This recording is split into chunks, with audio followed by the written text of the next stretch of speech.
Hello everyone, welcome to QAD, that is a question a day.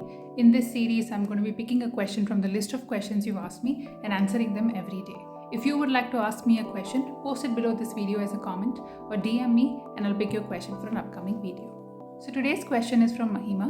Mahima says, "Ma'am, how to deal with a breakup?" Okay, Mahima. So I'll give you two different angles for dealing with breakups. The first one is the emotional angle and the second one is the logical angle. Let's look at the emotional angle first.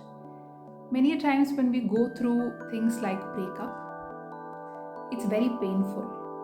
It feels like a part of our body is being ripped away from its place.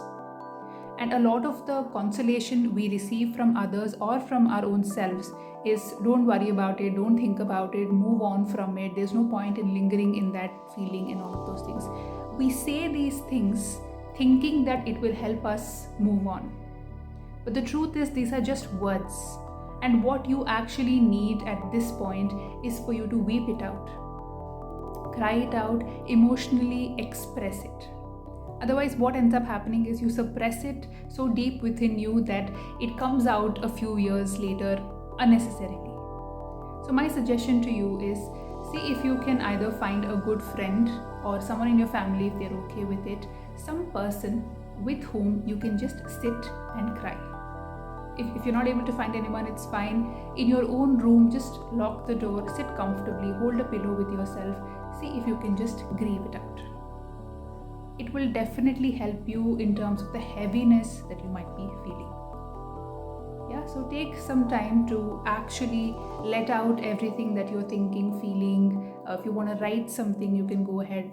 You don't have to send it to anyone, just it's for your own self. Once you're done with the grieving process, I'd like for you to look at the logical aspect. Of course, I'm just letting you know that you take your time to grieve. It does not mean that it's all over. It will take you the time. So let's look at the logical aspect of it.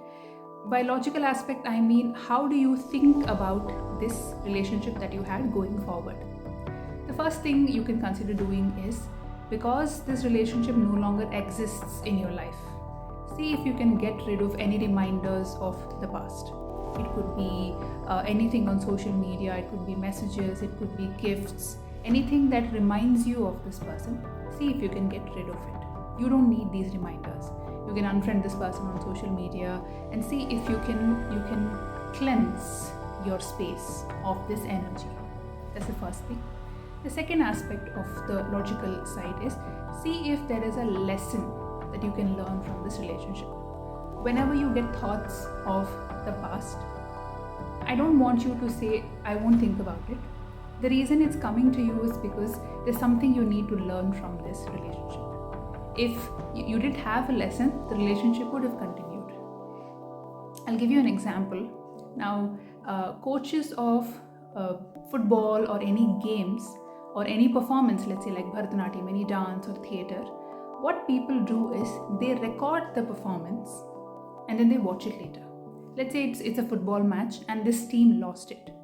The coach would sit the team down and replay the match.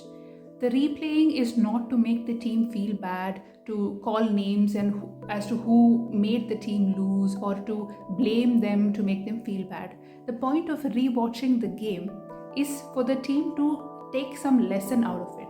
The coach would say, hey, look, at this minute, at the 45th minute, this is what happened.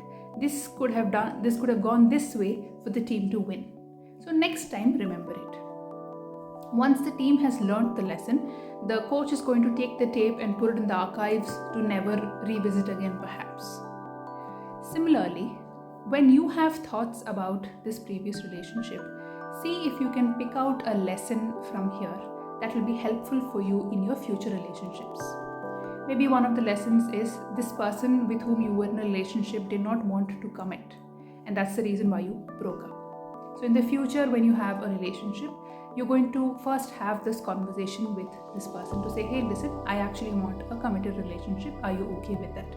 Or maybe one of the reasons why you broke up was because you didn't have the time to give to the relationship to make it work. Maybe you were too busy with work or you were too busy with your extracurricular activities. You didn't have the time to spend with this person. So in the future, you will make sure that in your schedule you have time for loved ones. So see if you can find a lesson from the memories that you have of this relationship, and then you can let go of the memories once you have the lesson. And as an overall plan, see if you can think about, when I have relationships in the future, what do I actually want? Is it just casual relationships that I want, or do I want to, plan a family, plan to get married? What is my intention with having relationships? The more clarity you have, the better the communication will be with your partner. What our mainstream cinema and songs have done is they've romanticized relationships so much that only the emotional aspect of things are highlighted most of the time. But if we also add the logical aspect of thinking about a future, thinking about what you want, having clarity about what are the rules that make this relationship work, having clarity will help you with having much better relationships and avoid all the unnecessary drama that comes out of it. See if this helps you.